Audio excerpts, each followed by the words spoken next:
हाथे ढोलक बला सोहे के करे हाथे कनक भला सोहे के करे हाथे ढोलक बला सोहे के करे हाथे ढोलक भला सोहे के करे हाथे मजीरा ये के करे हाथे मजीरा अवध में होली खेले रघुबीरा होली खेले रघुबीरा अवध में होली खेले रघुबीरा रामों के हाथे ढोलक बला सोहे राम के हाथे ढोलक भला सोहे रामों के हाथे ढोलक बला सोहे राम के हाथे ढोलक भला सोहे ये लक्ष्मण हाथे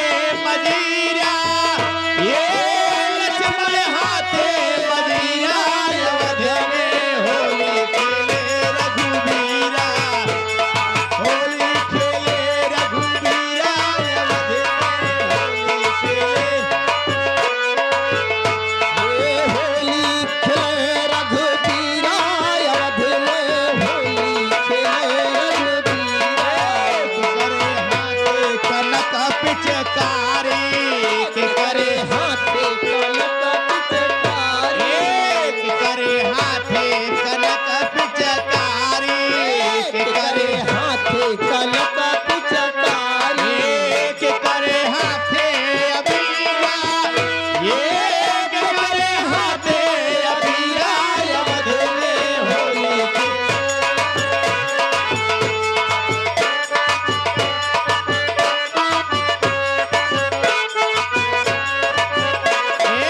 राम के हाथे जनक पिचकारी राम के हाथे कनक पिचकारी राम के हाथे जनक पिचकारी राम के हाथे कनक पिचकारी लक्ष्मण हाथे अबीरा ये लक्ष्मण हाथे अबीरा अवध में होली खेले होली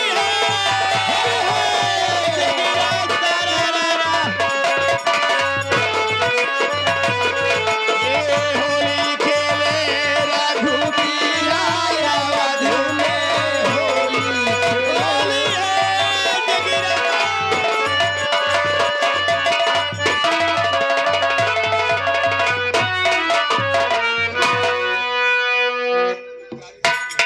हम कहे दीदी नमस्ते हो। अरे अमेठी जिला वाली नमस्ते हो। और का हाल यह बहनी? अरे मोरी बहनी बढ़िया अपन का हाल बा हो। हमारो वैसे बीतत यह बहनी। बीते चाहिए ए दीदी हाँ बहनी ये बतावा माथों पे बिनिया लगा के आंखों में कजरा लगा के ओठों में लाली लगा के कहाँ जाती है बहनी? ए बहनी हम जाते ग्राम सेवक कोलम बाबू साहब श्रीमान मानिए मलखान सिंह यहाँ यानी बरही के उपलक्ष्य में अच्छा अच्छा बरही के उपलक्ष्य में नौटंकी नाच भी आई हुई है दीदी। अच्छा किसकी नौटंकी है? हमारे मास्टर बिना डांसर जी आए हुए अच्छा हैं। तब तो दीदी मैं भी चलूंगी। चलिए दीदी नमस्ते दीदी। नमस्ते।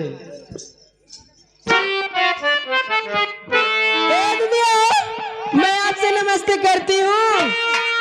अरे जठवारा वाली दीदी नमस्ते बहनी। नमस्ते नमस्ते। और बताओ क्या हाल यहाँ है? बढ़िया बहनी। अब्बू कैसे यहाँ रे? अरे सब ठीक है। अब्बू भले यहाँ। हाँ अम्मी जान सब ठीक है दीदी। नमस्ते। नमस्ते। अरे दीदी किताब बाजार वाली गुलाम लौंगी वाली मैंने बोला आपसे नमस्ते। अब मैंने कहा नमस्ते भाई की ठावर बाजार वाली नमस्ते। का हो दीदी का हाल यह है? अरे मोरी बहनी जी पूछा। गजब यह दीदी हम आता है बाजार एक कैठी है एक बाजार तो हुआ तो हम आए लेकिन कब हम मुलाकात ना होते। ए बहनी तारा सरसों पाक गए बहनी पूरा काटे पीने में बहनी जानती है। सही सरसों पाक गए बा चना पाके वाला बा छुट्टी ना भी लड़किया बच्चा हाँ 5-6 बहनी काट लोगी नहीं हो। अरे बहनी का परसों काट के निपटा ली पीठ। चला भले कर तो परसों निपटा लो। अजय अबे आज हम मार के औती नहीं गोड़ हाथ बहुत पिराता है दीदी। चलो ठीक है बहनी। ए दीदी हाँ। कहाँ जाती हो? ए दीदी ये जाती नौटंकी ना देखे। नौटंकी ना देखा हाँ। हम हो चला चला तो साथ चला दीदी। अरे मैं कही नमस्ते। नमस्ते हो नमस्ते। का हाल है बहनी? हमारा हाल ठीक बा पे बतावा। अरे मोरी बहनी बड़े मौज में आई चला भाई। नहीं, हाँ बहनी, कब गए नो? आए बहनी 2-3 महीना हो गए, ठंडिया पड़ला खूब चला के हम भाग गए। कहनी यार हम जड़ाब तरकीब रहम ना जड़ाब हम पैर पानी पैर सहारे पूरा ठंडी भी चला ठीक है, अब बढ़िया चाहबे करी। नमस्ते। नमस्ते।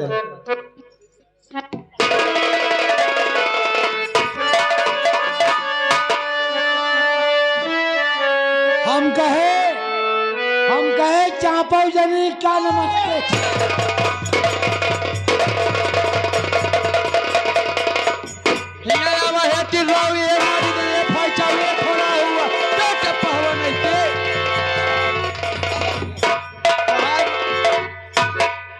भेदे के माटी धोने का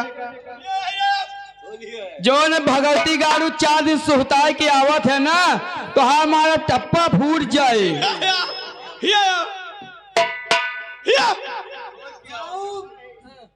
ओके कहा था जी ना बा कहा रे चला माटी दियो नु। जब समय आया तो डाव भैया का है गिरा धारे का डावल का डावे कहा था हम जवन ले ही नहीं नहीं, का ले तो ले अरे जब दबावा आया तो डूबे ना। हां तो वह लगता ही है। का पता वह जोन तू चाहत दिया है चाहती है तू बतावा।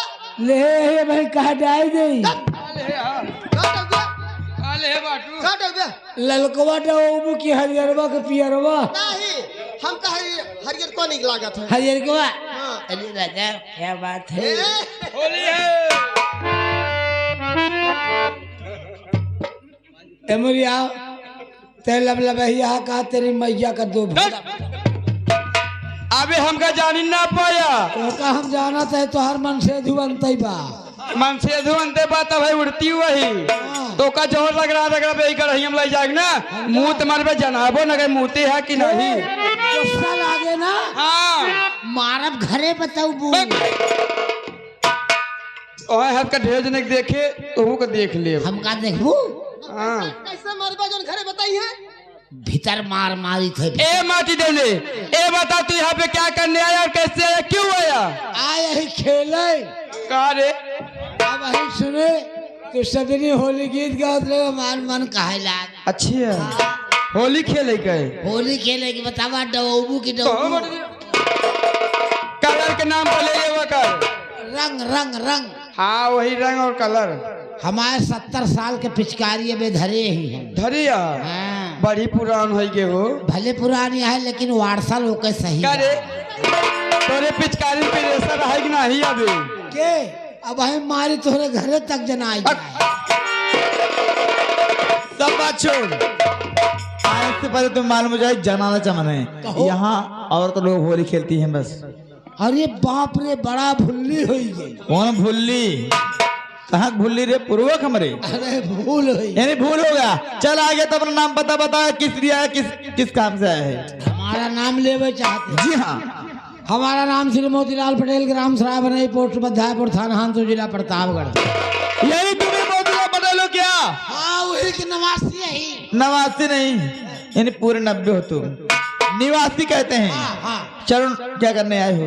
हम सोचते रहे वैसे तो सबसे के रंग महल में फगुआ हुआ खेलब और वैसे लह जाए तो करबो करब। क्या चीज रे नौकरी नौकरी का नाम पर लिया कर। चल नौकरी लग जाएगी। देख 5 बहनों दे दूंगी कर लेगा। देखा भाई ओसरी कहूँ तो ठीक रहे लेकिन इकट्ठा कहूँ तो मामला गड़बड़। क्या रे जैसे मान लिया 5 जने यहाँ 15 तिया 75 हाँ तब तो हम गड़बड़ाई या फिर हम अबे 60 में पाठा चलता ही। चल नहीं जैसे मैं 5 बहन को नाचू गाऊंगी उससे नाचना गाना है। और तुम्हारे परिवार में तुम अकेले को और कोई है कि हम जी हाँ दो एक वक्त जोड़ी दो हम जोड़ी मतलब एक हम है और एक जोड़ी एक जोड़ी दुई बदतमीज बोल दे 3। हाँ 3 यानी 3 भाई हो। 3 भाई एक मेहरारू 3 भाई एक मेहरारू। अरे मेरे